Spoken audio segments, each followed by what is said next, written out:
Bonjour les amis de la forêt. Aujourd'hui, je vais vous parler d'Alex Jones, le pape du conspirationnisme US. Alex Jones est un polémiste, animateur de radio, qui avec son site Infowars file la métaphore complotiste et fait son succès avec des fake news, souvent délirantes, qui flattent une frange du public américain qui adore les infos borderline.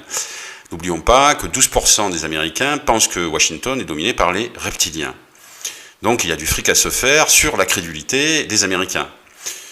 John se revendique libertarien, une mouvance anarchiste de droite, férocement contre la soi-disant dictature washingtonienne, et partisan de la protection absolue des libertés individuelles et de la propriété privée.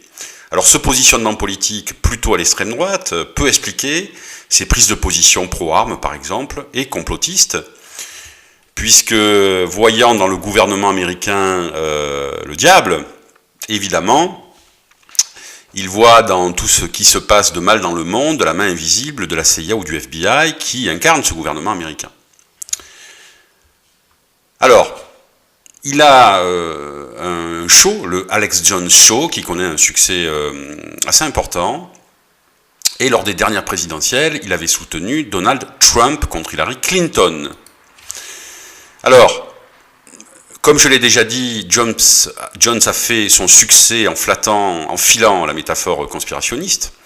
Il a largement diffusé des théories complotistes, comme le Pizzagate par exemple, qui énonçait que des proches d'Hillary Clinton dirigeaient un réseau pédophile à partir d'une pizzeria nommée Comet Ping Pong. Et d'ailleurs, il y avait eu un individu américain armé qui s'était rendu dans cette pizzeria et qui avait tiré des coups de feu. Parce qu'il avait cru tout simplement au délire de Jones. Alors même si après Jones s'est excusé, le mal était fait et l'allumeur était lancée. Et après, lorsque la rumeur est lancée, c'est très difficile en fait de la contrer. Je renvoie au livre de Edgar Morin, La rumeur d'Orléans. Très intéressant.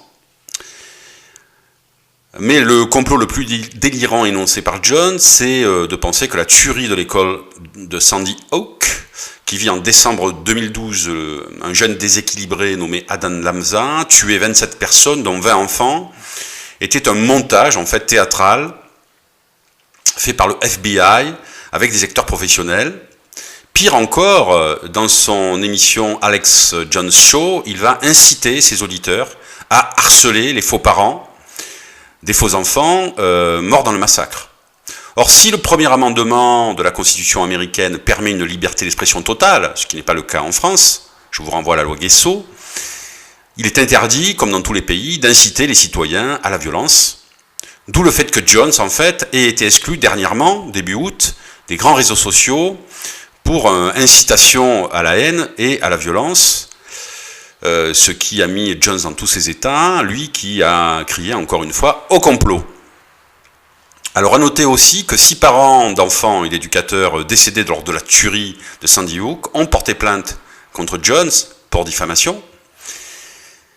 Ils ont ajouté par appât du gain, ce qui est vrai, puisque je rappelle que Jones profite en fait, comme je l'ai déjà dit, de son auditoire pour faire la promotion de ses produits qu'il vend, des compléments alimentaires notamment.